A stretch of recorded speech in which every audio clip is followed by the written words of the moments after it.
السلام علیکم ورحمۃ اللہ وبرکاتہ۔ تو دوستو، آج کی ویڈیو کا میرا ٹاپک ہے کہ نماز اور قرآن پڑھتے وقت ہمیں نیند کیوں آتی ہے۔ نیند کا آنا ایک روحانی نظر سے زندگی کے اس سفر میں اکثر ہم سب نے محسوس کیا ہے کہ جب ہم نماز ادا کرتے ہیں یا پھر قرآن کی تلاوت کرتے ہیں تو اچانک سے ہماری آنکھوں پر نیند سی چھا جاتی ہے۔ سوال یہ ہے کہ یہ نیند کس چیز کی نشانی ہے۔ نیند ایک فطری عمل ہے۔ سب سے پہلے سمجھنا ضروری ہے کہ نیند ایک فطری ضرورت ہے جسے اللہ نے ہر مخلوق کو دی ہے۔ انسان ہو یا جانور، سب کو نیند کی ضرورت ہے، لیکن جب یہ نیند اللہ کے ذکر میں ہو یا اس کی عبادت میں آئے تو پھر یہ صرف ایک فطری عمل نہیں، پھر اس میں روحانی اثرات بھی چھپے ہوئے ہوتے ہیں۔ شیطان کی چالاکی۔ رسول اللہ صلی اللہ علیہ وسلم نے ارشاد فرمایا، نیند نماز کے وقت شیطان کی طرف سے ہے جو تمہارے اور اللہ کے درمیان پردہ بناتا ہے۔ جب بندہ اللہ سے رابطہ بنانے کے لیے کھڑا ہوتا ہے تو شیطان ہر ممکن کوشش کرتا ہے کہ اس رشتے کو توڑ دے۔ وہ تمہاری توجہ ہٹاتا ہے، کبھی بے چینی ڈالتا ہے اور اکثر نیند کا جادو چل ہی جاتا ہے تاکہ تم سورہ فاتحہ بھی پوری توجہ سے نہ پڑھ سکو۔ روح کے حالات اور نیند کا تعلق۔ کبھی کبھی یہ نیند روح کی تھکان کی روشنی اور نشانی بھی ہے۔ جب دل پر دنیا کا بوجھ زیادہ ہو، فکر، غم اور پریشانی انسان کے اندر بس جائے تو روح تھک جاتی ہے، اور جب ایسے میں بندہ اللہ کے حضور جھکتا ہے تو اس کی روح سکون پاتی ہے، اور وہی سکون اس سکون میں ڈوبی ہوئی روح کو نیند کے آغوش میں لے جاتا ہے۔ یہ نیند کبھی کبھی روحانی راحت کا اظہار بھی ہوتی ہے۔ قرآن پڑھتے وقت نیند۔ جب قرآن کی تلاوت کے وقت نیند آئے تو یہ اس بات کی طرف اشارہ ہو سکتا ہے کہ آپ کا دل تو قرآن میں لگ گیا، لیکن آپ کا جسم اس پیار کا ساتھی نہیں بن رہا۔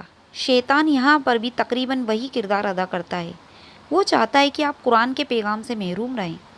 اگر نیند آتی ہے اور پھر آپ خود کو جگا کر پھر سے تلاوت میں لگ جاتے ہیں تو یہی مجاہدہ ہے، آپ کی روحانی ترقی کا ثبوت ہے۔ یہی تو ایک سچے عاشق کا رویہ جو محبوب سے ملنے کی نیند میں بھی کوشش چھوڑتا نہیں۔ نیند کا روحانی علاج کیا ہے؟ نمبر 1، وضو کا تازگی سے رکھنا۔ ہر نماز سے پہلے اچھے سے وضو کریں۔ وضو صرف جسم کی طہارت نہیں بلکہ دل کا، ذہن کا سکون بھی ہے۔ نمبر 2، قبلہ کی طرف بیٹھ کر تلاوت کریں۔ نمبر 3، کھانا اور وقت پر سونا۔ فجر کے بعد دیر تک جاگنا اور پھر دوپہر میں آرام نہ کرنا یا رات کو دیر تک موبائل چلانا، یہ سب چیزیں عبادت کے وقت نیند کا سبب بن جاتی ہیں۔ نمبر 4 ہے استغفار اور دعا۔ جب آپ کو لگے کہ عبادت میں نیند آ رہی ہے تو اللہ سے یہ دعا مانگے کہ اللہ مجھے تیری عبادت میں بے نیازی اور نیند سے حفاظت عطا فرما۔ نیند اور عبادت ایک مقبول رشتہ بھی ہو سکتا ہے۔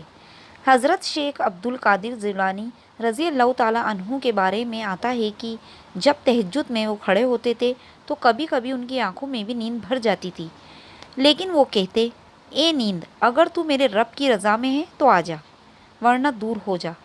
کتنی عظیم سوچ ہے، یعنی عبادت میں آئی نیند اگر اللہ کی طرف سے راحت ہے تو اس میں بھی خدا کا کرم ہے۔ اور اگر آپ بھی نیند یا قرآن کے وقت نیند کا شکار ہوتے ہیں تو شرمندہ نہ ہو، نہ ہی سوچیے کہ آپ کی عبادت مقبول نہیں۔ آپ کا خدا نیت دیکھتا ہے، آپ کی کوشش دیکھتا ہے۔